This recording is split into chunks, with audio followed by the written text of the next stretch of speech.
In a recent article, I explained how one of the oldest tricks in the revolutionary arsenal is to cleanse oneself with one's own dirt, the existence of which was denied until the day before. Since the fall of the USSR, the most common way of applying this tactic has been to insist that everything communists around the world called communism for 70 years was never communism at all. It was capitalism.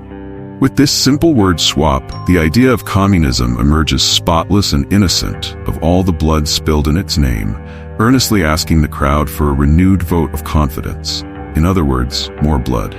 But this time they promise it'll just be a tiny bit, a mere trifle.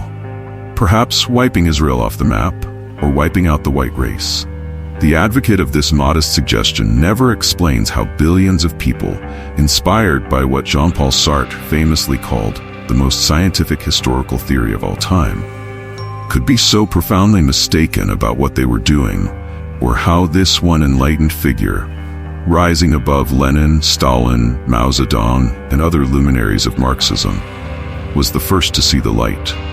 And certainly, they never explain how, from a theory that insists on the unity of idea and practice, one could achieve such a radical separation that leaves one side entirely clean and the other entirely dirty. But that's just how these people are. By the time they reach the next page, they've already forgotten the previous one. Two recent examples come from Mrs. Lucia Guimarães, a textbook case of stylish ignorance in Brazilian journalism, and Miss Ioane Sanchez, a diligent soul trying to save the image of Cuban communism by isolating it from a mere half-century detour. Both make the same fundamental argument. Communism can't be blamed for anything that happened in the USSR, China, Cambodia, or Cuba. Because communism, they say, is about the ownership of the means of production by the proletariat, not by the state, as was the case in these countries.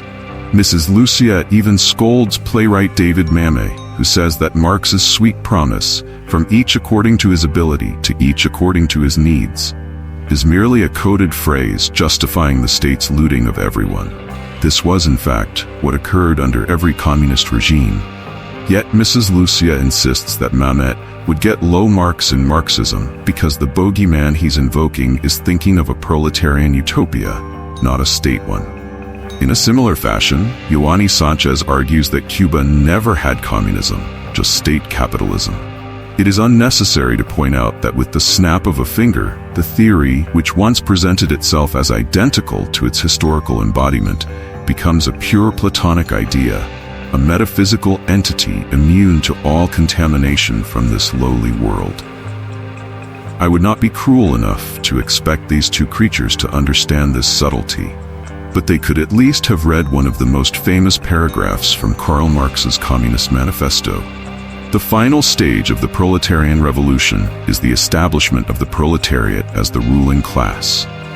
The proletariat will use its political domination to progressively take all capital from the bourgeoisie, to centralize all means of production in the hands of the state, that is, of the proletariat organized. Here, there isn't the slightest hint of the antagonism that these two enlightened minds believe they've detected between the state and the proletariat. The state is the organized proletariat. The organized proletariat is the state, and the organized proletariat is nothing other than the party. The prophecy of the self-dissolution of the state in the apotheosis of times is merely a rhetorical flourish, a play on words, an infernal joke. Marx explains that because everything will belong to the state will no longer exist as a distinct entity, but society itself will become the state. It's a curious inversion of the biological rule that when the rabbit eats lettuce, it's the lettuce that becomes the rabbit, not the rabbit that becomes lettuce. When the state devours society, it's not the state that disappears, it's society. That the dominated, crushed, and obliterated society no longer feels the weight of domination doesn't mean that domination doesn't exist. It simply means that the dominated is too exhausted and stupefied to realize it. It's the perfect totalitarianism, where in the words of Antonio Gramsci, the power of the party state is no longer perceived as such, becoming an omnipresent and invisible authority, like a categorical imperative, a divine command. A careful reading of Karl Marx's texts would have sufficed, even in the mid-19th century, to foresee the Gulag, the Laogai, hundreds of millions of deaths. All the terror and misery of communist regimes as unavoidable consequences of the theory's internal logic, were it to leave the page and incarnate in history. Marx, Engels, and Lenin themselves acknowledged this numerous times, extolling genocide and tyranny as midwives of history.